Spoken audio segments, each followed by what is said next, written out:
안녕하세요. 오늘도 사연살롱을 찾아주셔서 감사합니다. 저는 40대 초반 여자입니다. 이제 막 중학교로 올라간 아들과 초등학교 4학년이 된 딸을 두고 있어요. 아이들을 낳고 그 자그마한 몸을 품에 안아본 지가 엊그제 같은데 자식을 낳고서는 어찌나 시간이 빠르게 가는지 아이들이 뛰어놀고 있는 모습을 보면 도대체 언제 저렇게 컸나 싶어서 깜짝 놀라곤 해요. 다들 그러시겠지만 아이들을 키우면서 우여곡절이 참 많았는데 그 중에서도 저는 딸을 막 낳아 키울 때가 가장 힘들었던 것 같습니다. 육아가 힘들었냐고 하면 그건 아니고요. 아들도 그렇지만 저희 딸이 특히나 순둥이였어요. 날 때부터 성향 자체가 순한 애들 있잖아요. 아들은 약간 예민한 기질이 있어서 밤에 잠도 잘 못 자고 낯도 많이 가려서 신생아 때 저희 부부가 온갖 고생을 다 해보고 둘째는 여기서 더 할 거 각오하고 낳자는 마음으로 낳았는데 신기하게도 둘째는 또 안 그렇더라고요. 첫째가 순하고 둘째가 예민했으면 정말 힘들었을 텐데 다행히 힘든 건 첫째째 다 겪고 나서 둘째를 낳으니 육아가 한결 쉽고 편했어요. 전 아기는 다 예쁜 건 줄 알았는데 꼭 그렇지만은 않더라고요. 순하니까 더 예쁘더라고요. 아무튼 육아할 땐 세상 그 누구보다도 정말 천사 같은 아기였지만 제가 딸을 키울 때 더 힘들었던 이유는 따로 있어요. 저희 남편이 장남이라 제가 처음 시집을 가서 아들을 낳을 때만 해도 도련님이 장가를 안 갔을 때거든요.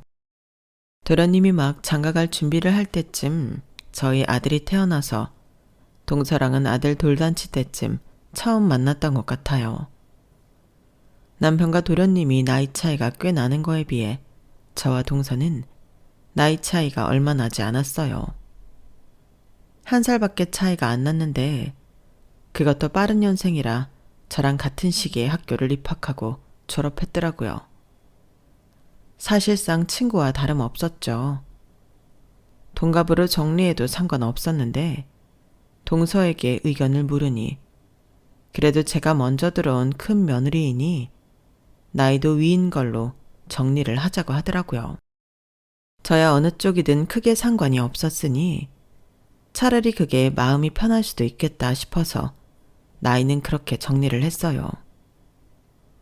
동갑이나 다름없는 또래가 동서로 와서 저는 나름대로 기뻤고 시댁에 의지할 만한 다른 며느리가 들어와서 한동안은 참 좋았어요.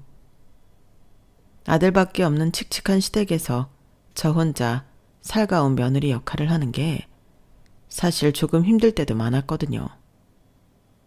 그런데 동서가 들어와 주니 그 부담이 확실히 덜했죠. 사람들과 있으면 약간 기가 빨리는 저와는 달리 동서는 아주 밝고 사람을 좋아하는 스타일이었어요. 동서는 참 웃는 게 예쁘다. 성격도 참 밝고 어디 가나 인기가 참 많을 것 같아. 부럽다. 아유 참, 형님도 제가 갖지 못한 차분함이 있으시잖아요. 저야말로 죽었다 깨어나도 못 가질 어른스러움과 성숙함이 너무 부러워요. 그래, 우리 첫째 며느리가 좀 성숙하기는 하지. 둘이 같이 있으면 둘째가 한참 동생 같아. 야, 어머니, 지금 저 동서보다 훨씬 나이 들어 보인다고 하신 거예요? 아니, 그게 아니라 네가 그만큼 분위기가 있다는 말이지. 네, 보다시피 저희 시댁은 분위기가 참 좋은 편이었어요.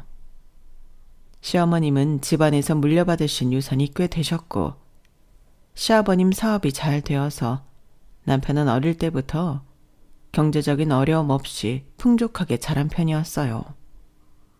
게다가 두 분 모두 유쾌하신 성품이라서 두 형제를 아주 밝고 바르게 키우셨고요.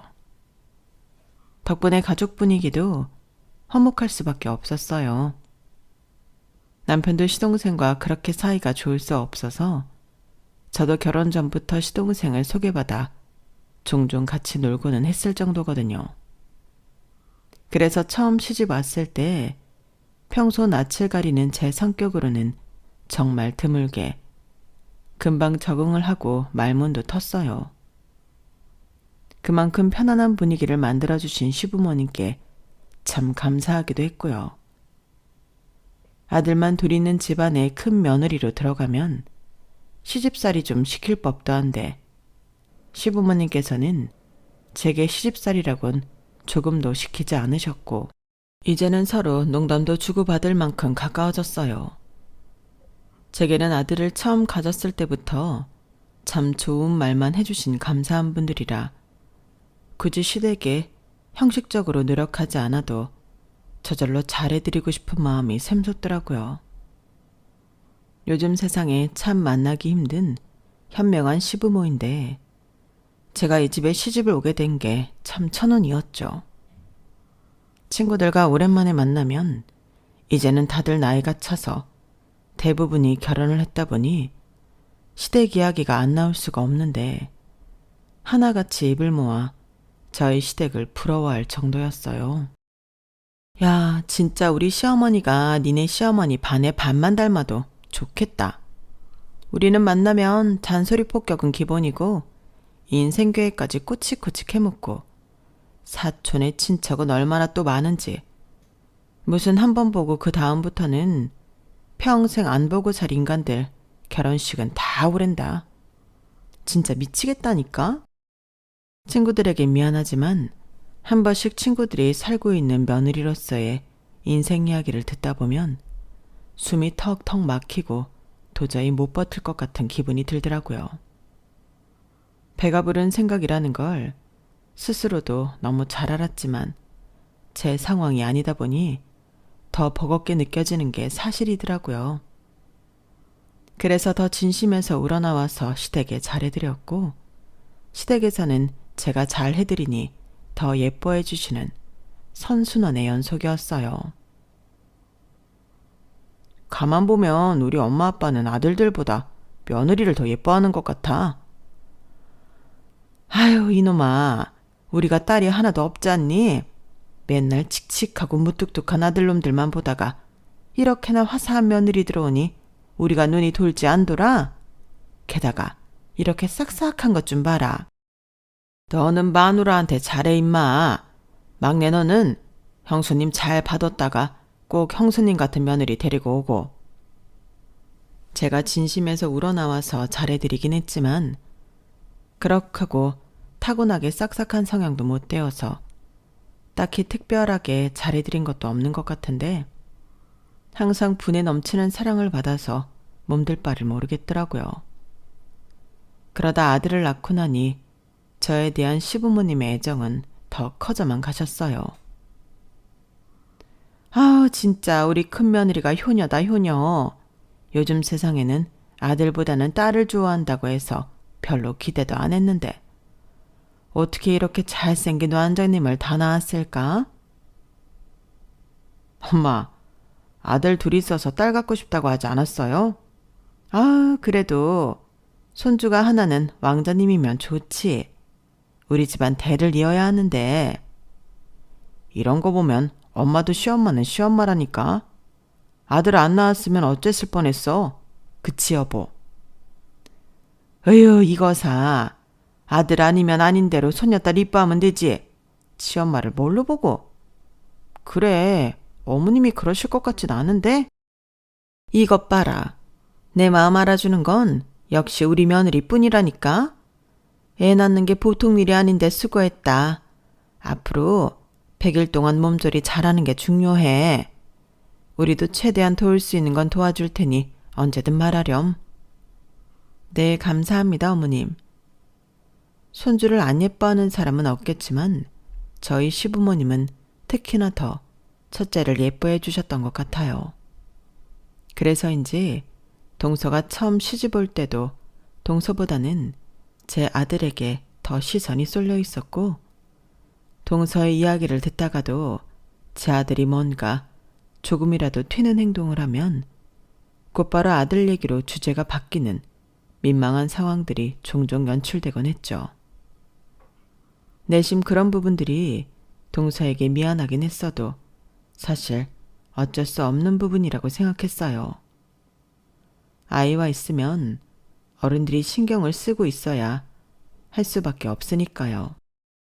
아우, 우리 성주는 좋겠네. 이 집안 최고 귀염둥이 왕자님이라서.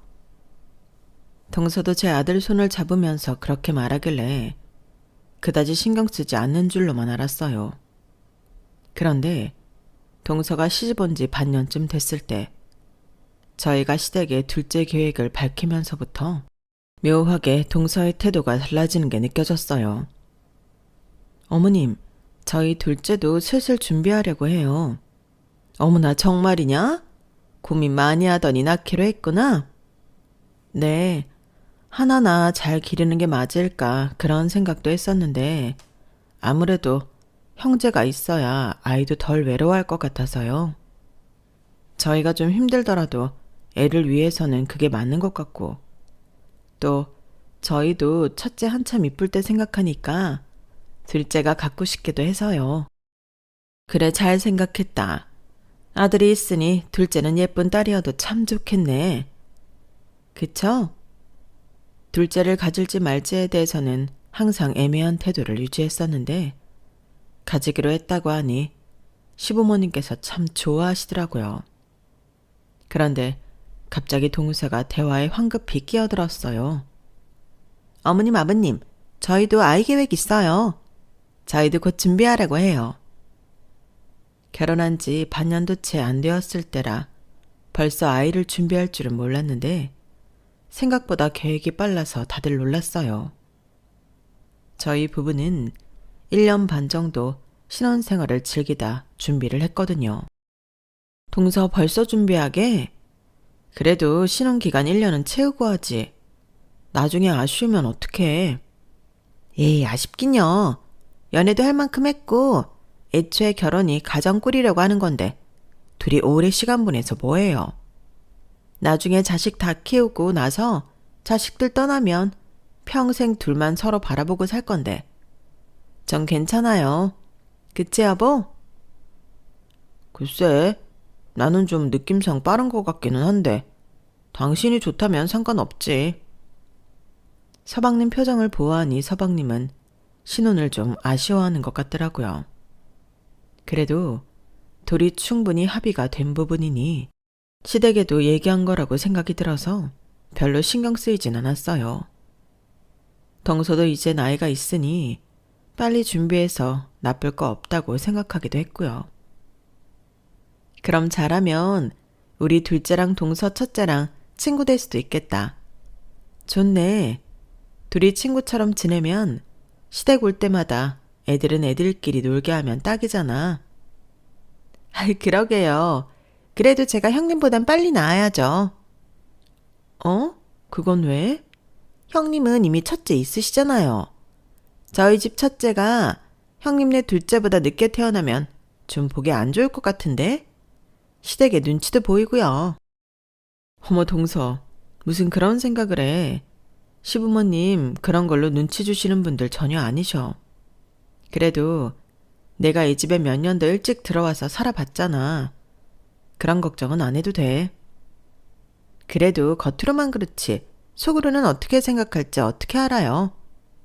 안 그래도 저랑 형님 나이대도 비슷한데 형님은 아주버님이랑 동갑이지만 저는 남편이 한참 연하라서 눈치 보인단 말이에요. 애라도 빨리 낳아드려야지. 나중에 나이 다 들어서 시집 와서 임신 안 된다는 소리 안 듣죠. 그래, 뭐 시부모님들이 그러실 것 같진 않긴 한데 그래도 동서가 그게 마음 편할 것 같다면 그렇게 해야지. 그리고 사실 애 낳아보니까 여자 입장에선 하루라도 젊을 때 빨리 가는 게 맞더라. 임신하고 출산하고 육아까지 애 갖고 나면 체력이 딸리는 일밖에 안 남아서 아이 갖기 전까지 체력 관리, 몸 관리 잘하고 건강하게 갖자. 네, 형님. 신경 써주셔서 감사해요. 그리고 나서 저희 둘 다 임신 준비 기간에 돌입했어요.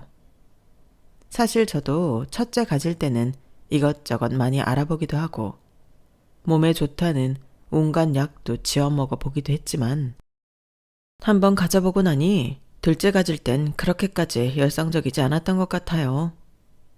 반면 동서는 아이가 꽤 간절했는지 저와 경쟁하듯 제게 근황을 묻곤 했어요. 형님, 준비 잘하고 계세요? 동서도 잘하고 있어? 저야 뭐 자연스럽게 가지길 기도하는 마음으로 있는 거죠. 무슨 소리야. 당신 맨날 약 지어 먹고 난리도 아니면서. 여보, 내가 그런 얘기 좀 하지 말랬잖아. 아, 그래? 괜찮아, 동서. 뭐 부끄러워하고 그래. 나도 첫째 가질 땐 그랬어. 지금이야 첫째 한번 가져봤으니까 그렇게까지 안 하는 거지. 별로 유난 아니야. 부끄러워하지 마. 제 앞에서 여유를 부리다 서방님의 폭로가 창피했는지 동서가 너무 부끄러워하는 것 같아서 그렇게 말을 해줬는데 동서는 제 말은 들리지도 않는지 서방님만 노려보더라고요. 아, 왜 이렇게 노려봐. 내가 못할 소리 했나? 사실을 말한 건데 뭐. 됐다. 당신이랑은 말이 안 통해 진짜. 그때까지만 해도 동서가 그럴 때마다 아이가 간절한 여자의 귀여운 투정 정도로만 생각했어요. 그런데 어느 날 서방님께 따로 조용히 연락이 오더라고요.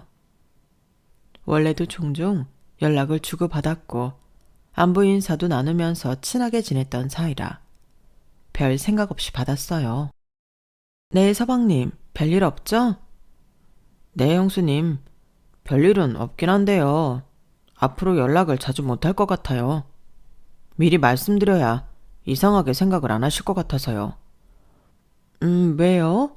일이 이제 더 바빠지나? 아, 그런 건 아니고요. 이제 저도 결혼을 했으니까 형수님이랑 예전처럼 지내는 건 좀 무리가 있는 것 같아서요. 뭐 그러고 싶다면 어쩔 수 없지만 굳이 그래야 할 이유가 있나?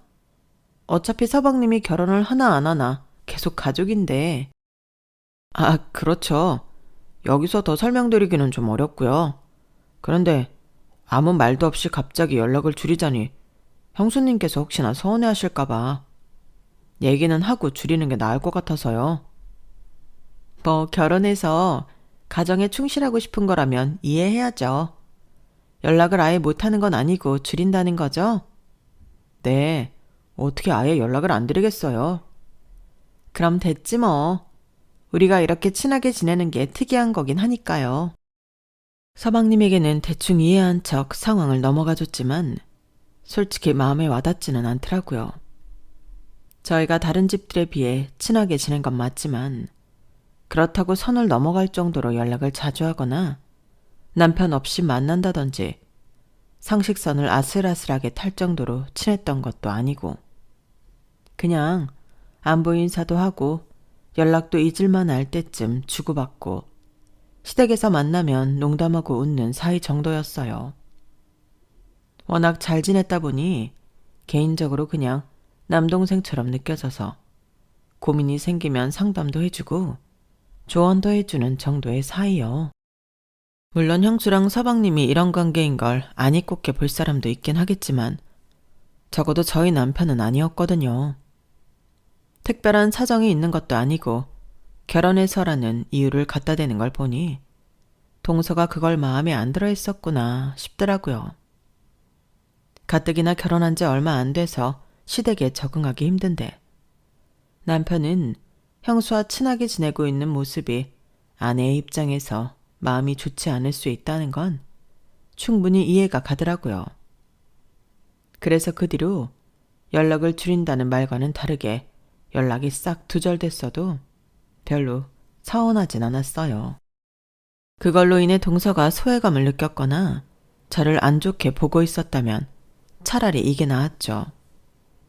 그 뒤로는 저도 동서가 더 신경이 쓰여서 평소보다 더 노력해서 먼저 말도 걸어주고 칭찬거리도 찾아서 칭찬해주는 등 더 시댁 식구들과 잘 어울릴 수 있도록 도우려고 애썼어요. 하지만 그런 호의를 베풀었음에도 불구하고 동서가 저에 대한 의식을 풀지 않고 있었다는 건 둘 다 아이를 출산하고 난 뒤부터 알게 되었죠. 동서는 원하는 대로 저보다 2개월쯤 먼저 아이를 가졌어요. 저로서는 그 2개월이 그렇게 큰 차이가 있나 싶었지만 아이를 출산하던 날의 반응을 비교해보니 동서가 왜 그렇게 먼저 아이를 낳고 싶어 했는지 알겠더라고요. 아무래도 동서와 제가 시기가 비슷하다 보니 먼저 태어난 쪽에 더 감동이 밀려올 수밖에 없었고 나중에 태어난 쪽에는 그만한 반응이 오진 않았어요. 성별이라도 달랐으면 모를까. 심지어 둘 다 딸이라서 더 그랬던 것 같아요. 그래도 저는 첫째 때 워낙 온갖 관심과 집중을 다 받았던 터라 딱히 그런 게 필요 없었고 출산 시기가 비슷하다 보니 이런 스포트라이트는 동서가 받는 게 더 좋겠다 싶더라고요. 아, 저도 첫째는 아들이었으면 좋았을 텐데 아쉽네요. 동서 아들 갖고 싶었어? 요즘은 딸 가지면 더 좋아하는데 왜? 젊은 사람들이라 그렇다지만 아직도 어르신들은 아들 좋아하니까요. 에이 뭐 어르신들 좋아하라고 아이 낳나. 아이 낳는 사람이 좋으면 그게 최고지. 그런가요? 형님은 아들이 이미 있어서 그런 말씀도 할 수 있으신 것 같은데. 뭐 그런가? 어쨌든 너무 서운해하지 마. 아직 둘째도 남았잖아. 네, 둘째는 꼭 아들 가져야죠. 동서가 생각보다 아들에게 집착하길래 처음에는 좀 의아했어요. 저희 아들이 워낙 시댁의 예쁨을 받고 자라는 걸 봐서 그런가 싶기도 했고 물어보면 딱히 스스로가 아들을 원했던 것 같지는 않기도 해서요. 저희는 같은 딸의 동갑내기였지만 동서가 저보다 키도 크고 골격도 있어서 그런지 애들도 동시에 동선의 애가 훨씬 크고 금방 자라는 느낌이었어요. 시댁에서는 예쁜 공주를 낳았다고 애들한테 인형 같은 옷들을 많이 사다 주셨는데 그럴 때마다 아이가 더 크다는 이유로 새 옷 대부분은 동서가 차지했어요.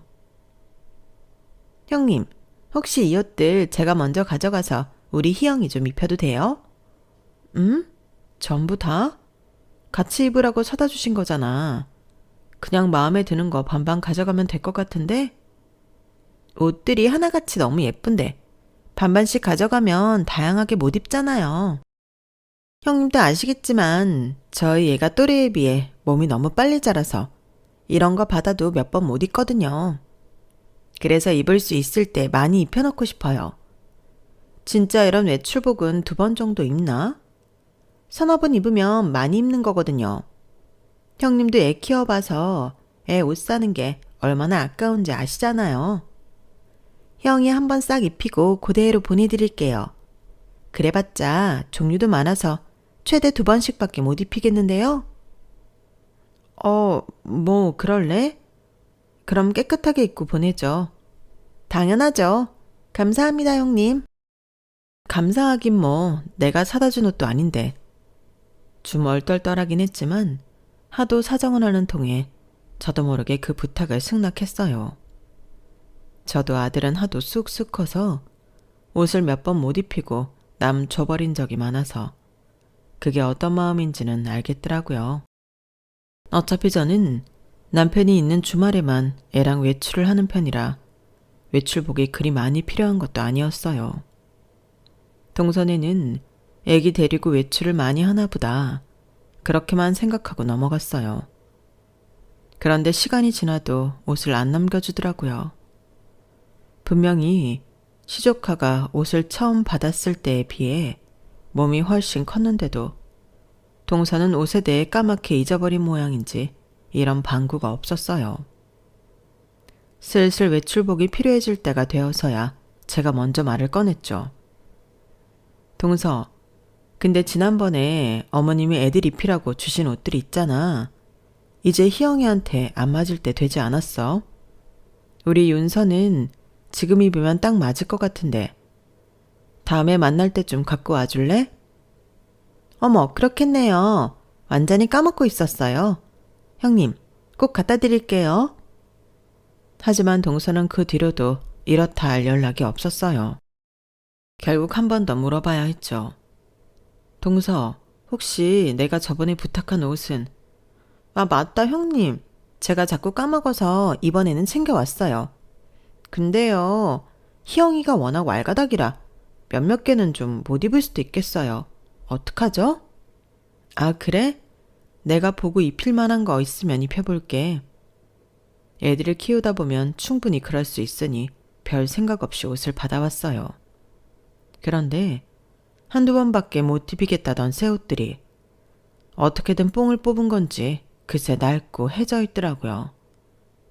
아무리 애들 옷이 서로 물려받고 물려 입는다지만 내 새끼한테 이런 걸 입히고 싶지 않다는 생각이 들 정도여서 동서에게 받은 옷들은 어디 물려주지도 못하고 그대로 버렸네요.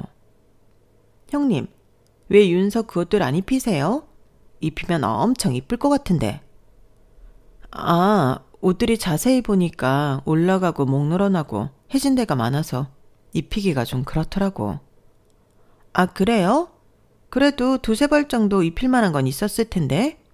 그럼 버리셨어요?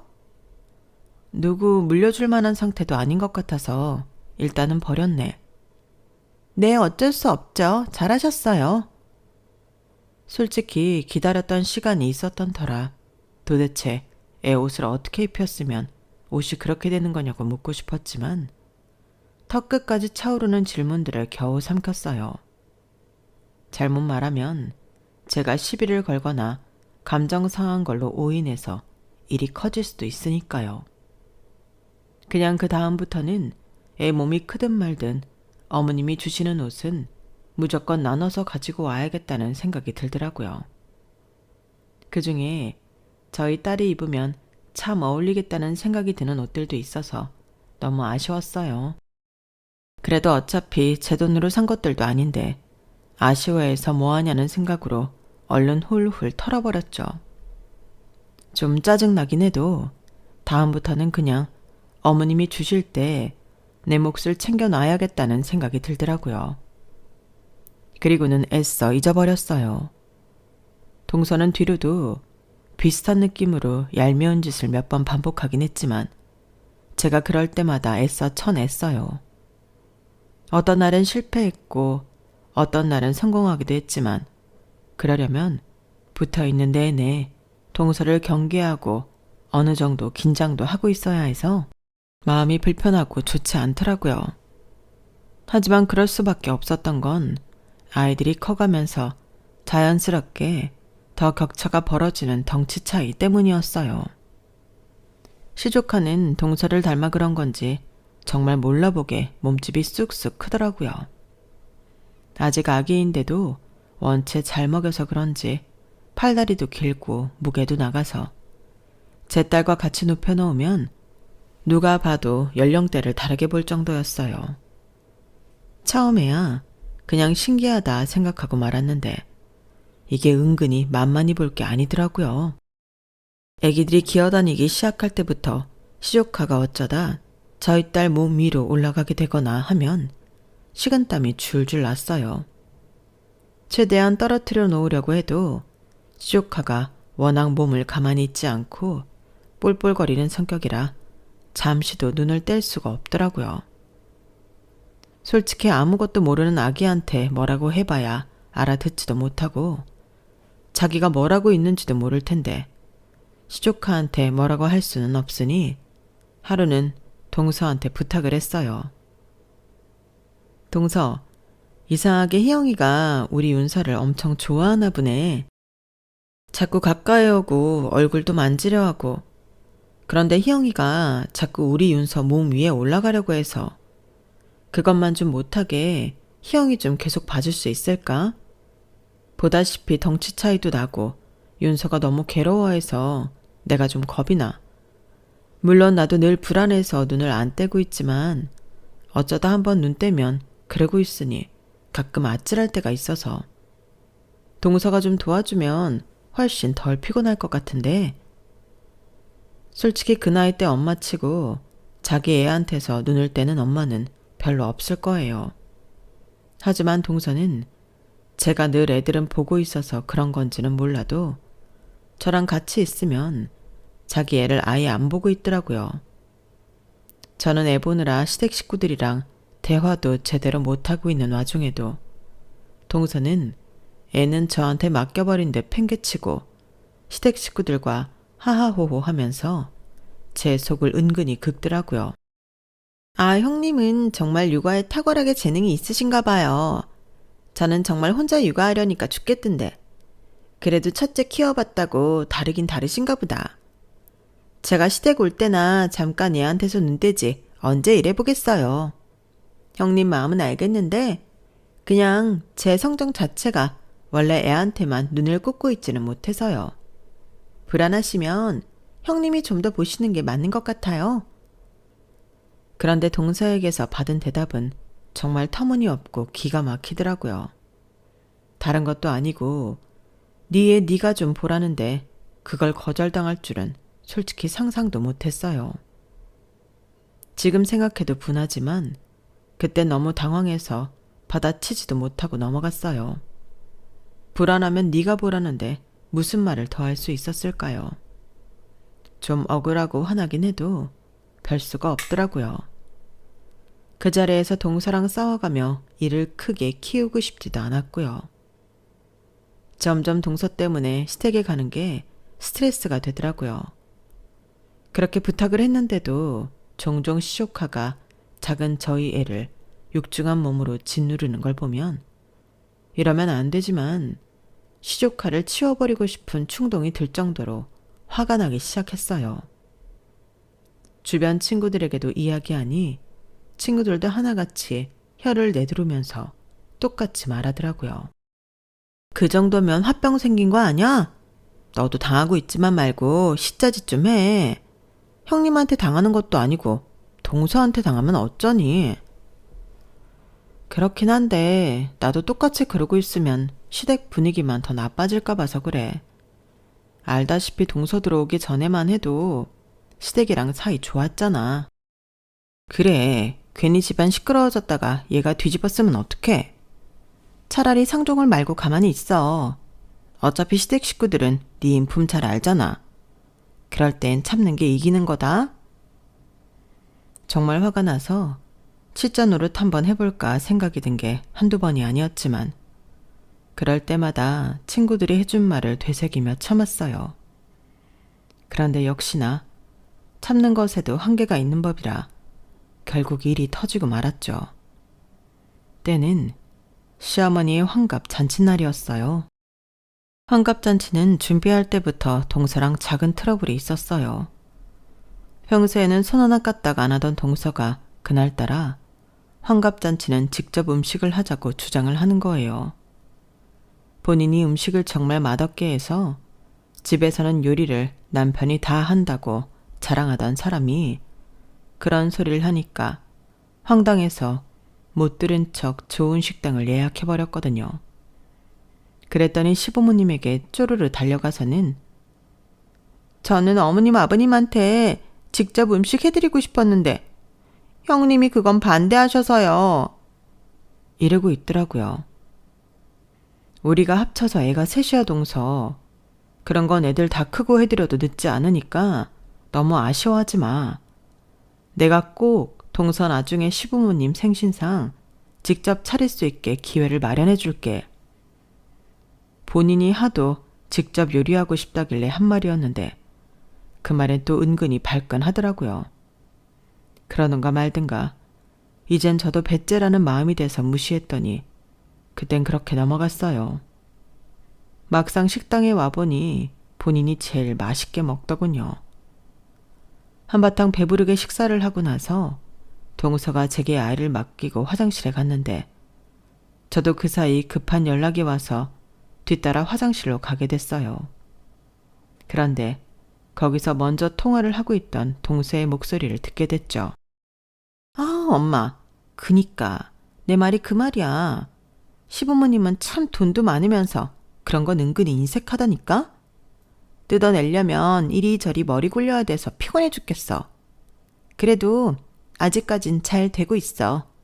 우리 형님이 되게 생각보다 순진하시더라고. 아들 있다고 예쁨 받는 게 영 탐탁치가 않았는데 자기가 아들이어서 예쁨 받는다는 건 상상도 못했나 봐. 시부모님이 자기를 예뻐하는 줄 알아. 아들 안 낳았으면 말짝 도루묵이면서. 그러니까 내가 첫째를 아들을 낳았어야 했는데 이번에 낳은 애들이 둘 다 딸이니까 내가 뭐 하나라도 더 받아내려고 해도 힘이 이렇게 많이 들어요. 그래도 다행인 건 우리 딸이 나 닮아서 덩치가 좀 커서 애 얼마 못 입으니까 새 옷 새 신발은 나한테 다 달라 하고 나중에 물려주겠다고 하니까 순순히 그러는 거 있지? 다 같으면 바로바로 따졌을 텐데 이게 먹히더라니까? 순진하긴. 멍청하니까 뜯기고 사는 거지. 남편이 하도 형수님 음식 맛있다고 눈치 없이 굴길래 이번에 음식 솜씨 좀 보려고 했더니 그건 또 캐치를 했나 봐. 어떻게든 식당 예약해버리는 거 있지. 차라리 잘 됐어. 이걸로 이간질이나 해야지. 그동안 시댁생활 편하게 했으면 됐지.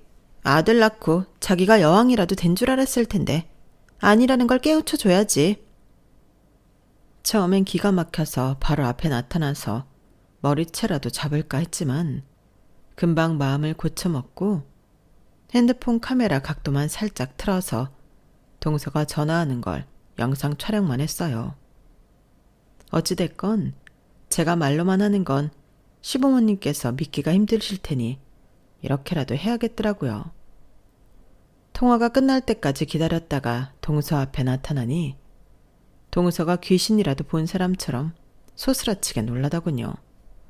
형님, 희영이랑 윤서는 어쩌고요? 어쩌긴 시부모님이랑 남편한테 잠깐 봐달라고 하고 왔지. 왜? 나는 동서가 화장실 다녀올 때까지 꼼짝없이 애만 보고 있어야 돼?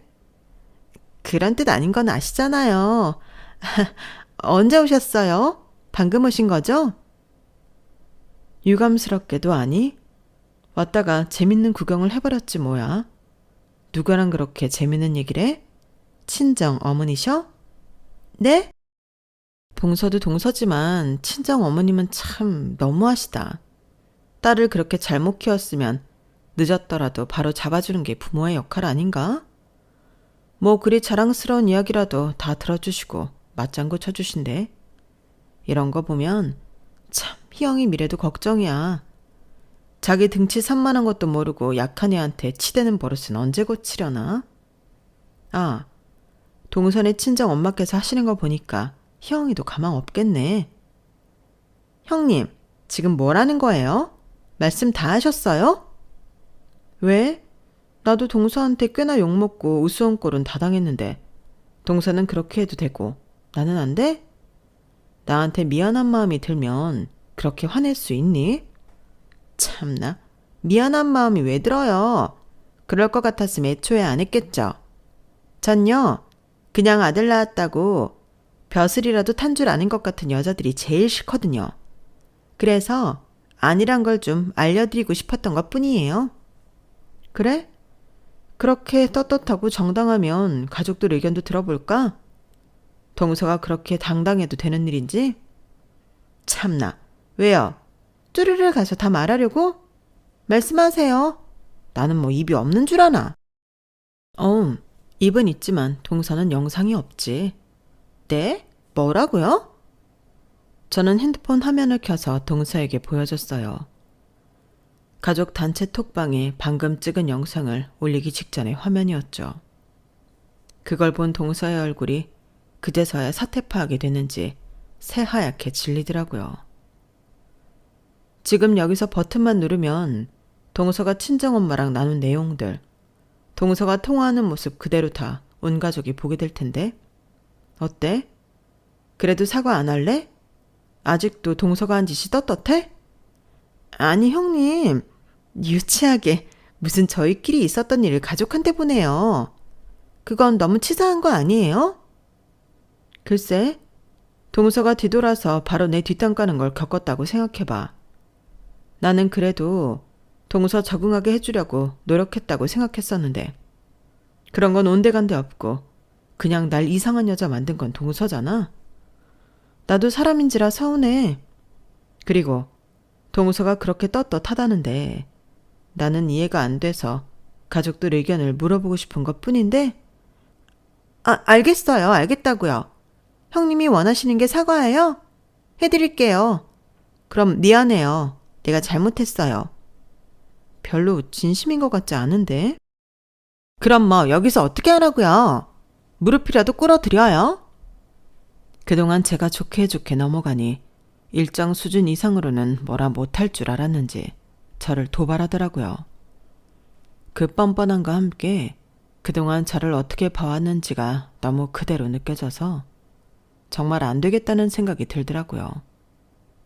어차피 지금 진심이 한 줌도 들어가지 않은 사과를 받아내서 겉으로만 그럴싸한 관계를 유지하느니 차라리 이 자리에서 대판 싸우고 관계를 끊어버리는 게 낫겠다는 생각이 들었어요. 그래, 꿇어봐. 그럼 내 기분이 좀 풀릴 수도 있겠네. 네? 와, 형님. 진짜 그렇게 안 봤는데. 진짜 무릎까지 꿇으라고요? 아니, 제가 들으라고 욕한 것도 아니고 형님이 몰래 들어와서 숨어서 들었으면서 무슨 사과를 하래요. 그러게, 제가 자리 돌아갈 때까지 좀 얌전히 기다리지. 동서는 진짜 나한테 미안한 마음은커녕 사과할 생각조차 없구나. 그럼 어쩔 수 없는 거지. 무슨 말을 이렇게 길게 해. 저는 더 이상 길게 말하고 싶지도 않아서 그냥 거침없이 그 자리에서 바로 전송 버튼을 눌러 영상을 가족 단체방에 올려버렸어요. 좋은 날인데 영상은 집에 가서 보시라고 할게. 어쩌면 동서랑 나는 오늘이 마지막으로 보는 걸 수도 있겠네. 잘 지내, 동서? 네? 농담이죠? 설마 진짜 올리신 거예요? 동서가 나랑 잘 지내볼 생각이 없다는데 어쩌겠어. 나도 동서랑 잘 지내고 싶어서 안달난 사람은 아니니까. 그냥 이참에 시부모님, 서방님 반응 보고 동서가 뭘 잘못한 건지 깨달을 수 있는 기회라도 됐으면 좋겠네. 인생 공부할 기회 흔치 않은데 내가 이렇게라도 동서 사람 만들어줘야지. 그래도 그동안에 정이 있잖아? 무슨 이게 인생 공부라고요? 형님 진짜 미치셨어요? 당장 견송 취소하세요. 그걸 보내버리면 제가 뭐가 돼요? 그러게, 기회 줄 때 사과라도 똑바로 했어야지. 나는 가족들 의견 들어보러 먼저 가볼 테니까 동서도 마음 좀 추스리고 와. 저는 그대로 나와버렸어요. 동서가 저를 붙잡으려고 어깨를 잡았지만 아플 정도로 세게 뿌리치고 나니 차마 더는 잡지 못하더라고요. 자리로 돌아가니 시댁 식구들이 어리둥절한 얼굴이더라고요. 갑자기 이게 뭐냐? 어머님, 아버님, 오늘은 좋은 날이니까요. 이건 집에 돌아가셔서 내일쯤 한번 열어보세요. 뭐야, 먹일래 그래요? 서방님은 궁금하면 지금 먼저 봐도 되고요.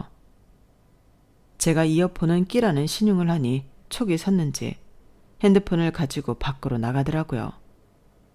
그리고 한참을 안 들어오던 서방님의 얼굴이 살짝 상기되고 옷차림은 흐트러진 채로 다시 자리로 돌아오더라고요. 무서워서 그런지 차마 자리로 못 오고 있는 동서와 한판 싸우고 온 듯한 모습이었어요. 어머니, 아버지, 죄송하지만 일이 좀 생겨서 저희는 먼저 가봐야 할 것 같아요. 주말에 다시 들를게요. 생신 축하드려요. 아유, 무슨 급한 일이 있길래 이렇게 빨리 가냐? 아무리 다 먹었다고 해도 그렇지. 정말 급해서 그래요. 형수님, 연락드릴게요. 그날 밤 집으로 귀가하는 길에 서방님이 전화가 와서 영상을 지워달라고 했지만 지울 생각도 없었고 애초에 시스템상으로도 시간 지난 건 전송 취소가 불가능해서 영상은 그대로 남아있었어요. 뒤늦게 영상을 보신 시부모님이 노발대발하며 동서에게 한 소리를 하신 것 같았고 그날 이후로 저희 집은 동서네랑 시간을 다르게 맞춰서 시댁에 방문을 해요. 좀 극단적이었나 싶기도 하지만 차라리 그 얼굴 안 보고 사니 훨씬 편안하고 좋네요. 평생을 그렇게 뻔뻔하고 자기 잘못도 모르는 인간과 매년 마주보고 살았어야 한다고 생각하면 정말 끔찍하니까요. 남편에게 왜 그렇게까지 했냐고 한 소리를 들을 줄 알았는데 영상을 본 남편도 길길이 날뛰며 제 편을 들어주는 모습이 고맙고 든든하더라고요. 가끔 시부모님께서 넌지시 이제 그만 동서를 용서하라고 말씀하시지만 저는 절대 용서할 생각이 없어요. 용서해서 그 얼굴을 다시 보며 껄끄럽게 살아가는 것보단 없는 사람 취급하며 사는 지금이 훨씬 행복할 테니까요. 조금 극단적인 방식이긴 했어도 이제는 조금도 후회가 없답니다. 제 이야기는 여기까지예요. 여러분들도 항상 행복하시고 건강하세요. 여러분, 사연 댓글에 응원과 현명한 조언 부탁드려요. 좋아요와 구독은 저에게 큰 힘이 됩니다. 오늘도 좋은 일 가득하세요.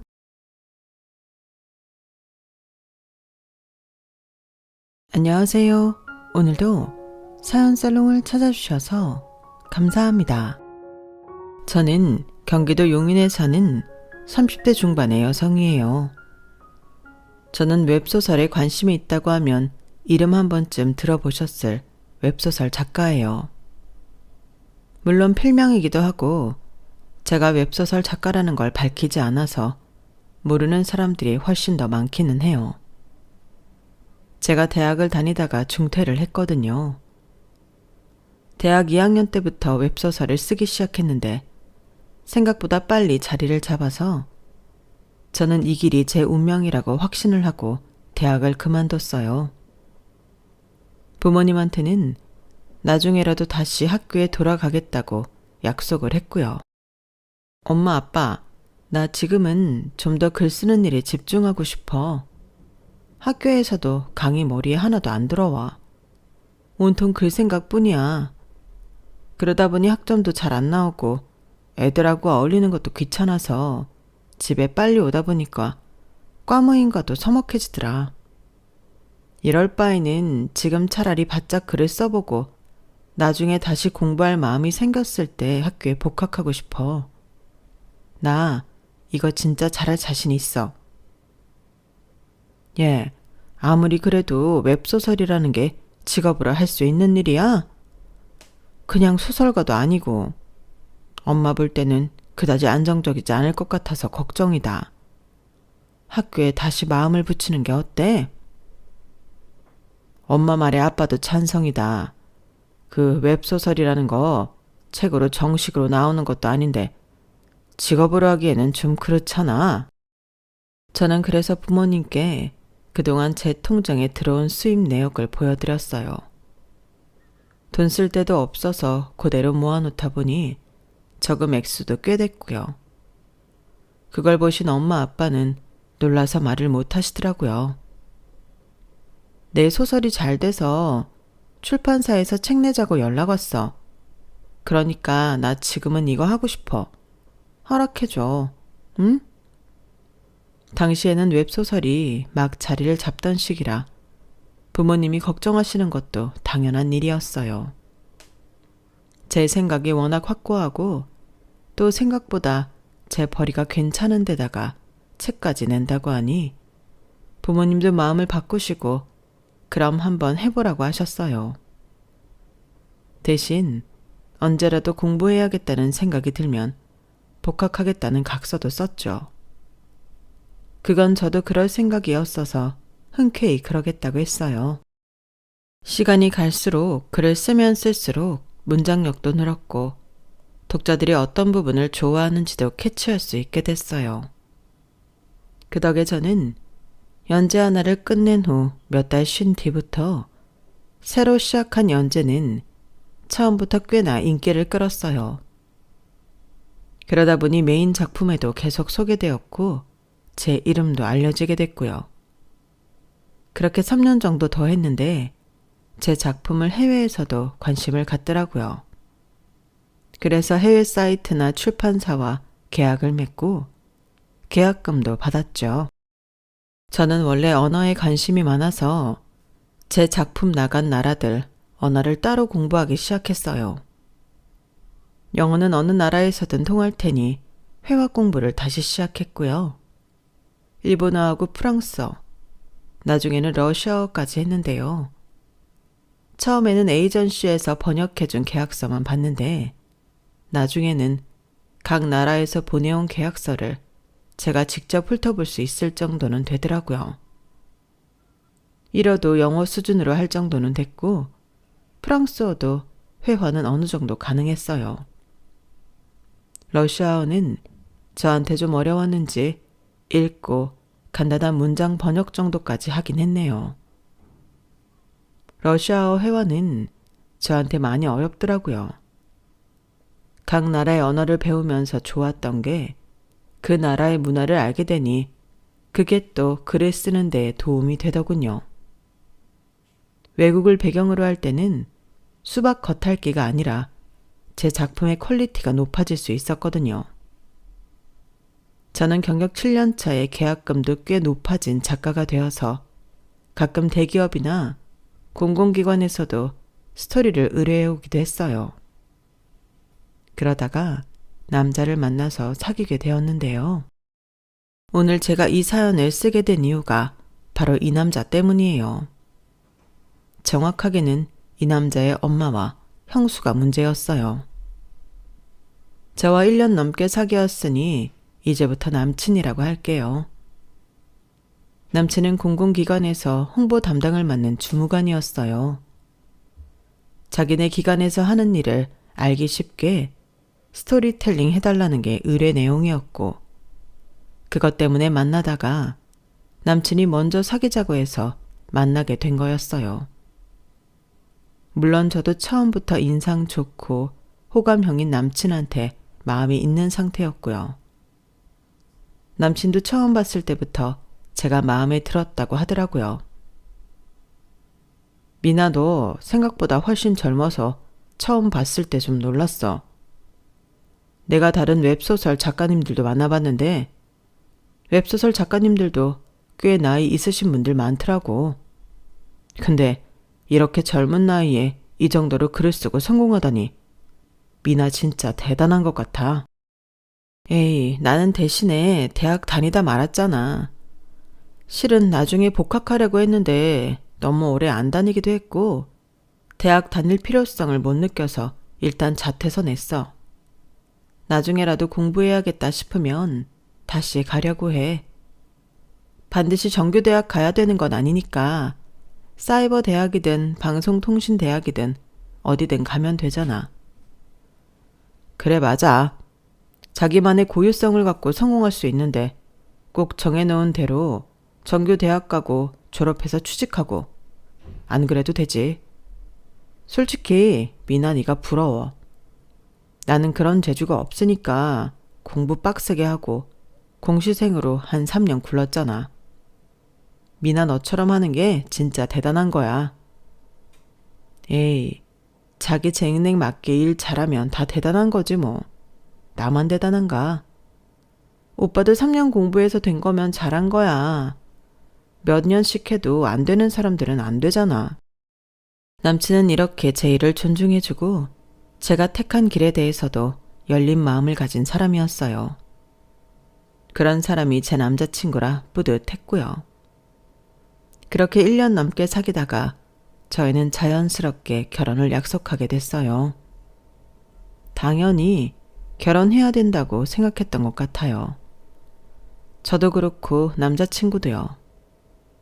저는 남친의 어머니도 남친만큼 열릴 생각을 갖고 사고가 유연한 사람일 줄 알았는데요. 사람은 만나도 보고 이야기를 해봐야 한다고 제가 단단히 착각했었죠. 먼저 제가 남친 집에 인사를 드리러 가게 됐는데 남친은 아버지가 대학생 때 돌아가셔서 어머니가 있고 위로 결혼한 형과 형수가 있다고 했어요. 남친 아버지가 대학 교수였었고 어머니도 대학 강사를 하시다가 남친이 초등학교 들어갔을 때 일을 그만뒀다고 하더라고요. 남친 아버지가 생활에 불편한 없게 남겨두고 가신 재산이 있어서 집안 생활에는 어려움이 없었다고 했어요. 또 남친도 남친 형도 다 커서 자기들 용돈 벌어서 쓸 때라 집안에 크게 경제적 타격도 없었고요. 그래서인지 남친 집은 평범한 중산층 가정이지만 나름 꽤 돈을 쓰고 사는 티가 났어요. 가구나 가전제품들도 고급이 많았고요.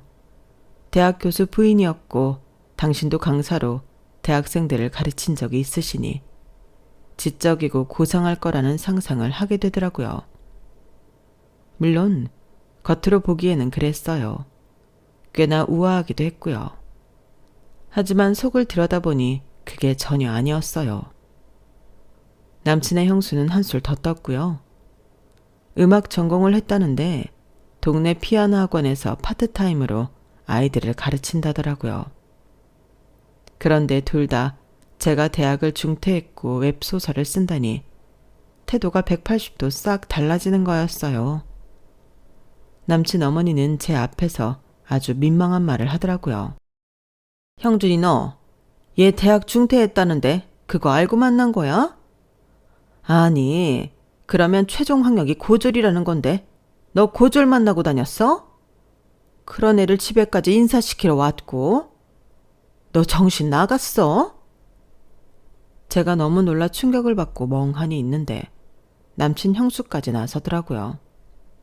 도련님 뭐 호구 잡혔어요?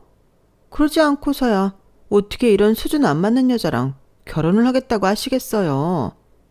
혹시 곤란한 일 있으시면 말씀하세요, 도련님. 그러자 남친의 형이 당황해서 자기 아내한테 뭐라고 하더라고요. 당신 손님 앞에서 그게 무슨 소리야? 게다가 우리 형준이 여자친구. 이제 같은 가족이 될 텐데 할 말 못할 말이 있는 거지. 남친 형의 말에 남친 어머니는 오히려 뭐라고 하더군요. 형석이 넌 가만히 있어. 네 댁이 틀린 말 한 거 아니잖아. 그래, 말 나온 김에 한번 드러나 보자. 우리 형준이 어떻게 만났어? 뭐 지금 형준이 일하는데 홍보 때문에 만났다고 했는데 아무래도 그게 다는 아닌 것 같아서 말이야. 그게 다가 아니라뇨. 무슨 말씀 하시는 건지 모르겠네요. 제가 겨우 정신을 차리고 한마디를 했어요. 솔직히 그렇잖아. 정부 부처라는 데에서 아무한테나 그런 의뢰하는 게 아닌데 고졸한테 중요한 일을 맡기겠어? 너 어떻게 뒤에서 손 쓴 거 아니냐? 그래서 공무원 하나 잡아서 잘 먹고 잘 살아볼 생각한 거 아니냐고. 어머니, 제 생각에도 아무래도 그런 것 같아요. 이상해요. 남친은 기가 막혀하며 저 대신 나섰어요. 두 분 좀 그만해요. 그런 거 아니야. 그리고 뭐? 뒤에서 손을 써? 지금 우리나라 정부기관을 뭘로 보고 그런 말을 해. 진짜 큰일 날 소리들 하네. 그만큼 미나가 유명하니까 우리가 어렵게 컨택한 거였어. 그리고 미나가 내가 담당일지 어떻게 알고 왔겠어? 정말 이상한 상상들 좀 하지 마. 아, 됐고. 나는 고졸 며느리 어떻게 받아들여야 할지 모르겠다. 어디 가서 누구한테 무슨 말을 하겠니? 거기에 남친 형수가 또 거들었어요. 솔직히 요새 개나 소나 다 쓴다는 게 웹소설 아닌가요? 이게 돈 좀 번다고 하니까 아무나 다 달려들던데 돈 버는 사람은 그렇게 많지 않대요. 이봐요. 솔직히 말해봐요. 우리 도련님 물어서 편하게 먹고 살려고 꼬셨죠? 그리고 글이라는 거 나도 써봐서 아는데 그게 보통 힘든 줄 알아? 이렇게 대학 중퇴하고 그러는 사람이 할 수 있는 일이 아니라니까? 어떻게 학교를 다니다가 그만둘 생각을 하지? 뭐 사고 쳤지? 아니면 학사 경고 계속 먹어서 지적된 거 아니야? 어머 맞다 얘. 그랬나 보다. 아니면 요즘 세상에 미쳤다고 멀쩡하게 다니던 대학을 그만둔다니? 네 말이 맞다? 이러면서 자기들끼리 북치고 장구치고 하는데 남친이 그런 거 아니라고 화를 버럭 내고 남친 형도 자기 일 잘하고 있는 사람한테 그게 뭐 중요하냐며 한마디 하자. 그제야 조금은 수그러 들었어요.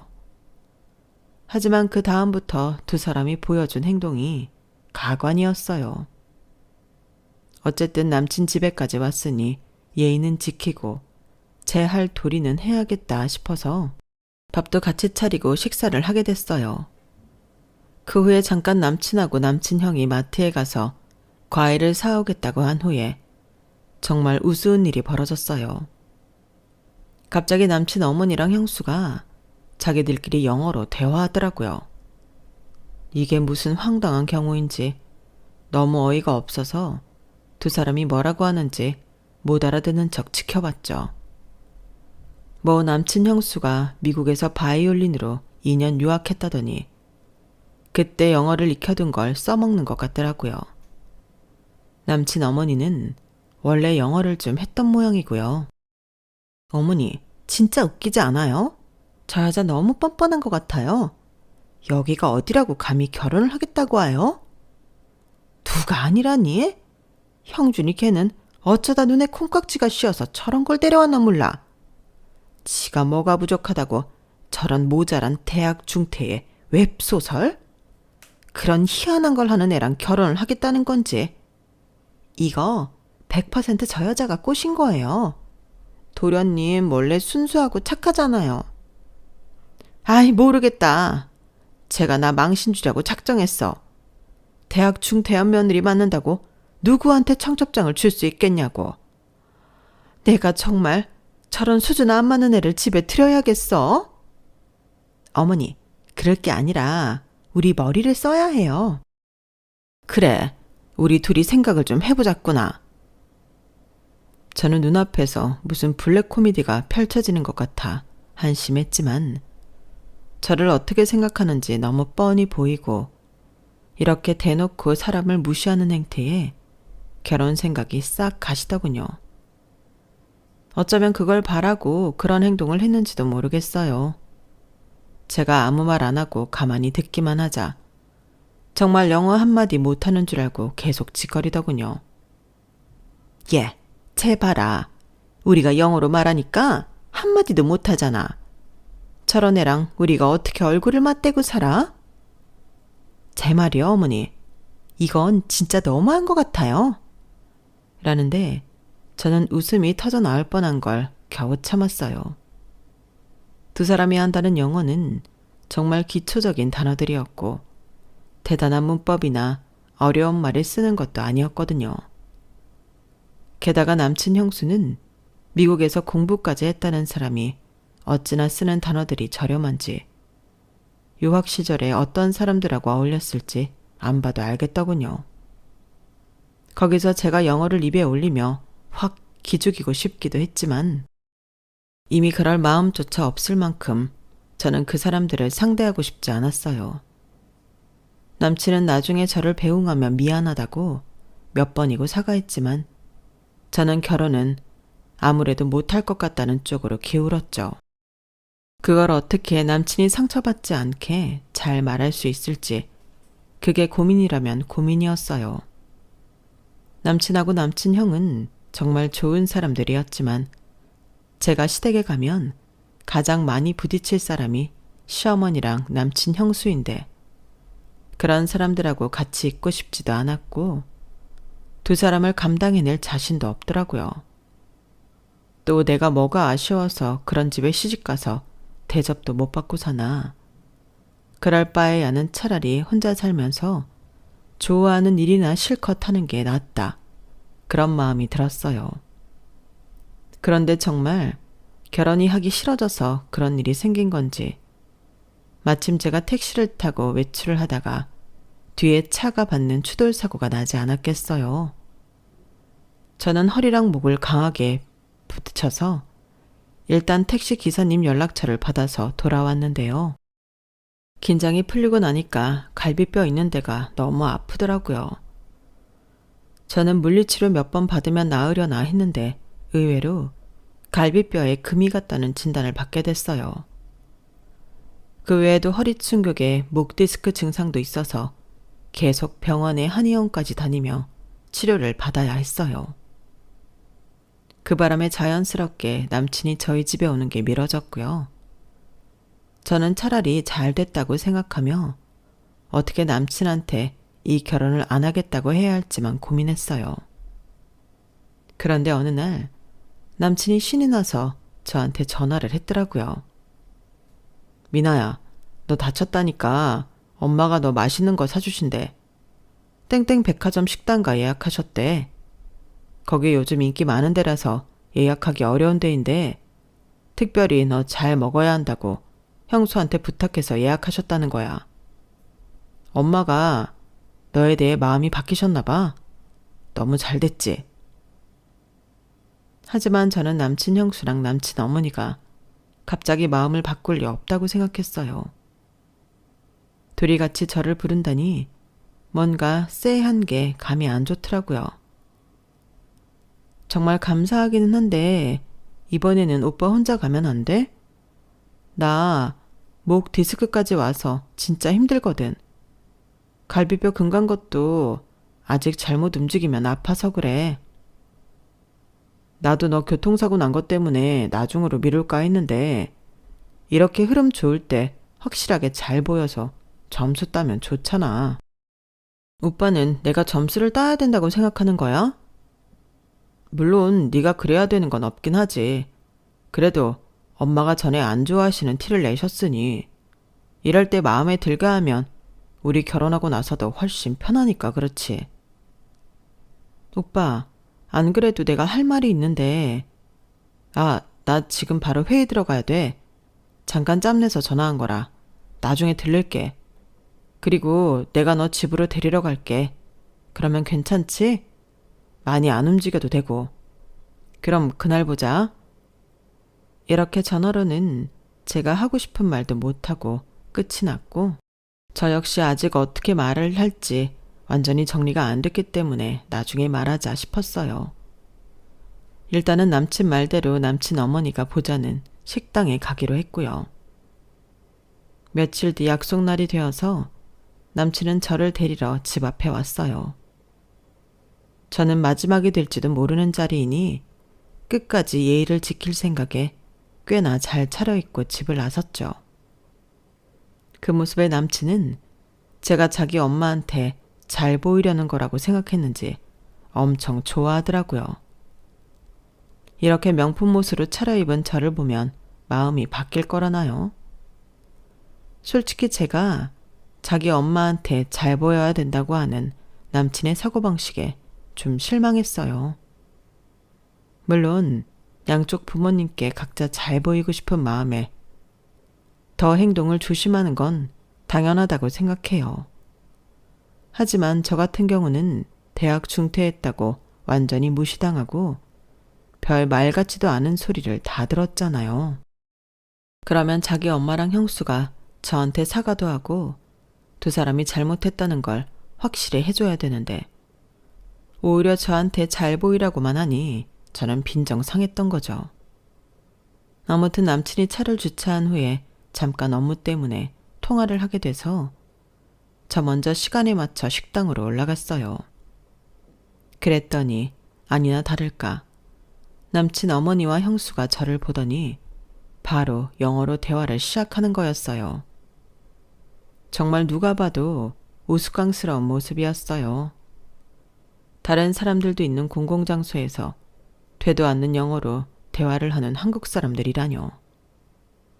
요즘 영어 잘하는 사람들이 얼마나 많은데 그게 창피하지도 않은지 저 하나 망신 주고 무시하겠다고 이게 뭐 하는 짓인지 기도 안 차더군요. 어머니, 제 저거 진짜 안 어울리지 않아요? 지가 명품으로 도배를 하고 나오면 대학 중퇴가 대졸되나요? 진짜 돼지 목에 진주 목걸이라는 말이 딱 적어두고 한 말이네. 참, 어머니 친구분들하고 문학 모임 하신다고 하셨죠? 거기서 순수 문학 하시는 소설가 초빙하셔서 소설 쓰기도 한다고 하시지 않으셨어요? 제가 볼 때는요, 어머니가 쟤보다 훨씬 잘 쓰실 것 같아요. 어머니는 대학에서 강사도 하셨잖아요. 너 아무리 그래도 저런 애랑 나 비교하지 마라. 나 교양인인 거고 쟤는 아무 품격도 없는 쉬운 글 사람 아니냐. 나도 그 웹소설인가 좀 알아보니까 진짜 아무나 쓰더라. 글 한 줄 아는 것도 쓴다고 설친대요. 내가 저런 걸 진짜 며느리로 들여야 하나? 까마득하다. 어머니, 그러니까 제 지레 포기하게 만들려고 오늘 이 자리 만든 거잖아요. 그러니 도련님 올라오기 전에 얼른 말씀 시작하시죠. 그래, 아무래도 그래야겠다. 이거 우리 아들 없을 때 빨리 말해버리고 쟤 포기하게 만들어야지. 저는 잠자코 두 사람의 유치한 짓거리를 보고 있었고 이윽고 남친 어머니가 저한테 종이를 내밀며 말했어요.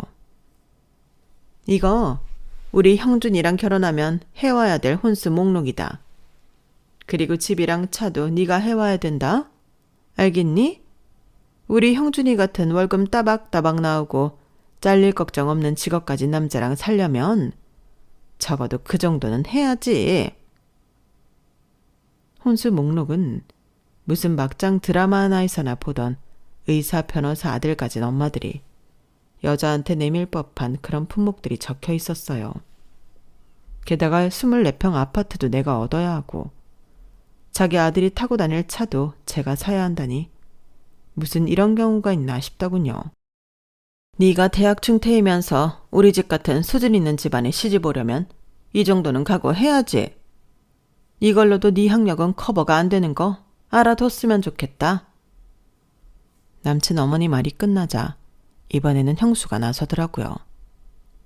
그리고 이거 내가 오다가 책 좀 골라봤어. 우리랑 수준 맞추려면 영어 공부 좀 해야 대화라도 하지 않겠어? 나랑 어머니 얘기하는데 지금처럼 계속 멀뚱멀뚱 쳐다만 보고 있을 거 아니잖아. 한마디라도 끼어들려면 지금부터라도 공부해야지. 대학 안 나왔으면 노력이라도 해야 되는 거야.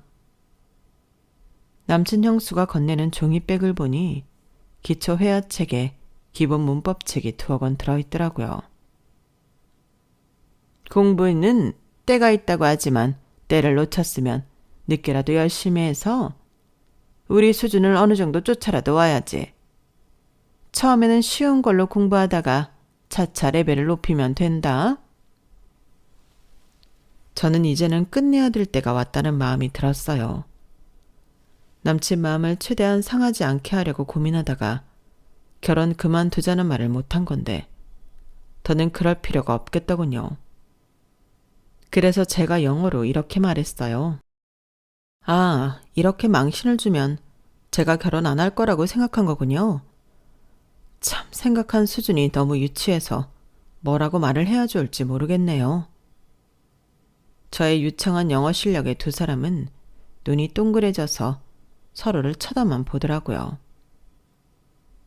저는 공부를 못해서 대학을 그만 다닌 것도 아니고 제가 글 쓰는 게 너무 재미있어서 오히려 공부가 방해가 돼서 그만둔 건데 왜 제가 저에 대해 잘 알지도 못하는 사람들한테 이런 말을 들어야 되는지 모르겠네요. 제가 대학을 중퇴한 걸 빌미로 크게 한몫 잡든지 아니면 절 포기하게 만들려고 한 것 같은데 이미 나는 마음 떠난 지 오래고 오늘은 마지막이 될지도 모르는 자리니까 댁들 그나마 체면 살려주려고 이렇게 차려입고 나온 거야. 그리고 정신들 좀 차려. 요즘 댁들 같은 영어 회화 그 정도는 초등학생들도 할 거야. 쓰는 단어 수준도라며 유치해서 못 들어주겠네. 제 말이 다 끝나자 남친 어머니는 놀라서 더듬거리며 말했어요. 너 영어 할 줄 알았던 거야? 근데 왜 가만히 있었어? 저는 그제야 다시 한국말로 말을 했어요. 내가 뭐 때문에 댁들 유치한 놀이에 놀아나야 되는데요? 뭐? 유치?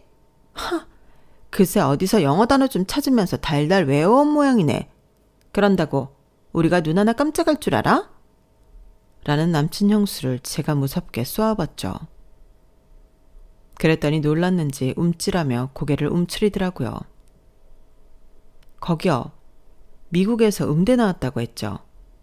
제가 미국에 있는 친구한테 좀 알아봤는데 대기야말로 2년제 대학도 다니다 말았던데요. 그래놓고 누구 보고 뭐가 어쩌고 저쩌요? 나는 내 일 열심히 하고 싶어서 그런 건데 댁은 자기 할 일도 제대로 안 한 거잖아요. 하긴 그렇게 놀기나 했으니 영어 단어 쓰는 수준이 무슨 유치한 초딩들 수준이지. 뭐야? 너 말 다 했어? 아니, 다 안 했어. 그리고 저는 그때부터 일본말을 시작했어요. 나는 이런 말도 안 되는 허세 부리는 집안에서는 못 있겠으니까 그런 줄 아세요. 저 이 결혼 안 합니다. 그러자 일본말을 하나도 모르는 두 사람은 입 꾹 다물고 쳐다만 보더라고요.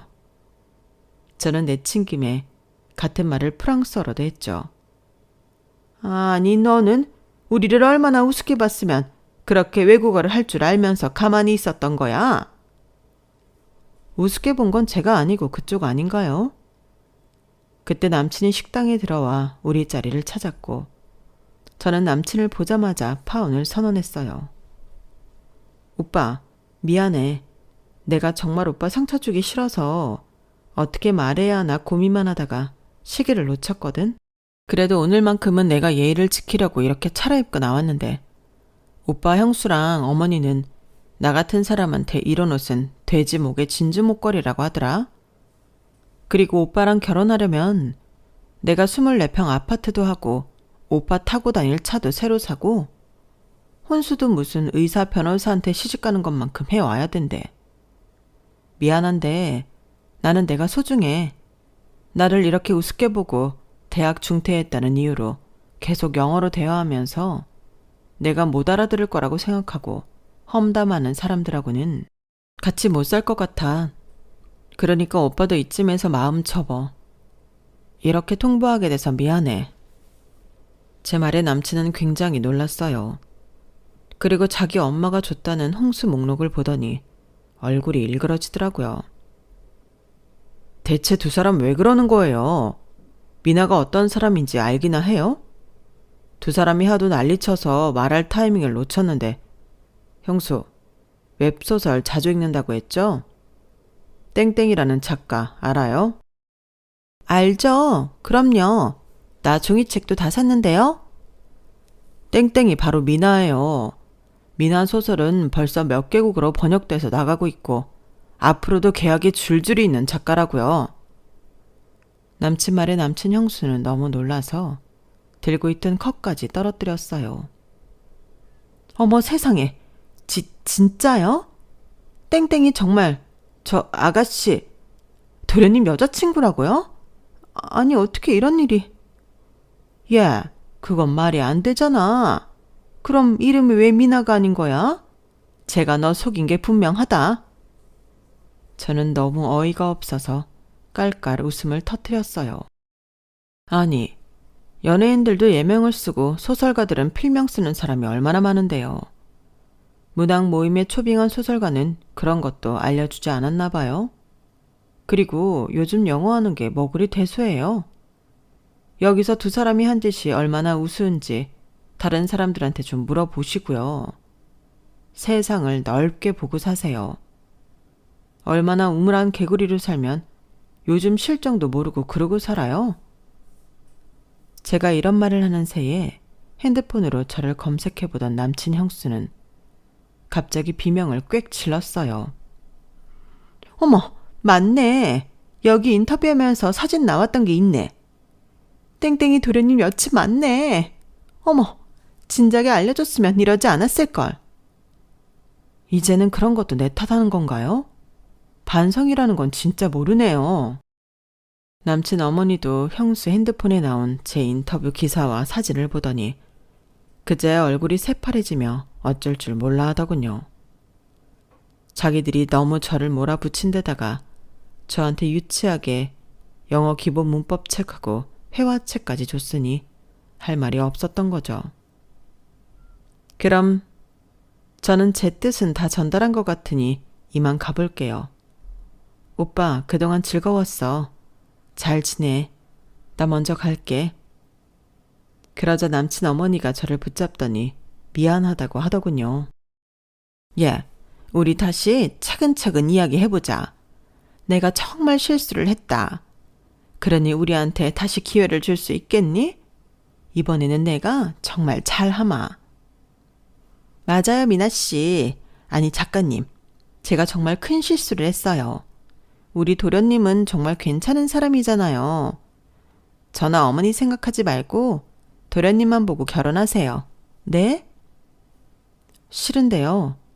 결국 두 분 얼굴 봐야 하고 부대끼며 살아야 되는데 저를 이렇게까지 망신 주지 못해 안달이 난 데다가 아예 결혼 포기하게 만들려고 말도 안 되는 혼수 목록까지 작성한 사람들하고 어떻게 잘 지내요? 저는 못 그래요. 제가 뭐가 모자라서 두 분을 보고 살아야 하나요? 저랑 오빠에게는 결혼의 인연은 없다고 생각하려고요. 진작에 그렇게 마음먹고 있었고요. 그러니까 두 분 마음에 드는 며느리감 잘 골라보세요. 그게 잘 될지는 저도 모르겠네요. 공무원이 아무리 안정적이라고 해도 제가 버는 거에 비하면 정말 적은 돈인데 돈만 따지면 저도 이 결혼 못하죠. 그러니까 이 결혼은 아예 없던 이야기로 할게요. 그리고 두 사람 앞으로 밖에서 영어로 대화하실 거면 발음도 좀 고치고 영어 단어도 수준 있는 거 외워서 쓰세요. 듣는 사람이 다 민망하니까요.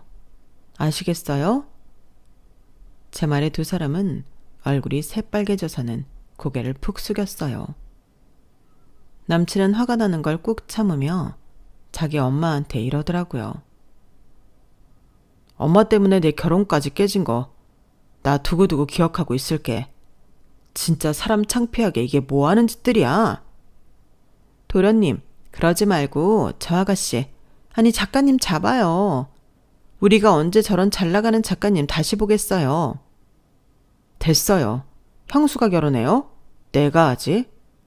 그러게, 왜 나서서 그렇게 잘난 척을 해서 이 사단을 만들어요? 두 사람 나 이번 일 똑똑히 기억하고 있을 테니 그렇게 알아요. 그렇게 저희 결혼 이야기는 끝이 났고 남친은 나중에 정식으로 저를 찾아와서 자기 엄마와 형수가 한 일에 대해 정중하게 사과를 했어요. 남친 형도 저한테 미안하다며 조금이라도 마음의 보상을 하고 싶다며 백화점 상품권을 보냈더라고요. 아무튼 그렇게 저와 남친은 인연을 정리하고 헤어지게 됐어요. 그럼에도 남친 어머니는 어떻게 제 번호를 알았는지 그 후에 몇 번이나 전화를 해서 자기가 어리석었다며 다시 생각해달라고 했지만 저는 전화번호를 차단하고 단칼에 잘라버렸어요. 마지막으로 자꾸 이러면 경찰에 신고하겠다고 문자를 했네요. 이 일로 남친의 형까지 엄마와 사이가 안 좋아졌다고 하더군요. 남친의 형수는 그동안 미국에서 대학 졸업한 척하고 학원에서 선생 노릇 했는데 그게 들켜버려서 졸지에 백수가 됐고요. 저는 지금까지 글 열심히 잘 쓰며 혼자 잘 살고 있는 중이에요. 아직 다른 인연을 만나지는 못했지만 조급하게 생각하지 않으려고요. 인연에 집착하지 말라는 말이 있더라고요. 저는 그 말대로 제일 열심히 즐겁게 하며 지내고 있어요. 제 이야기는 여기까지예요.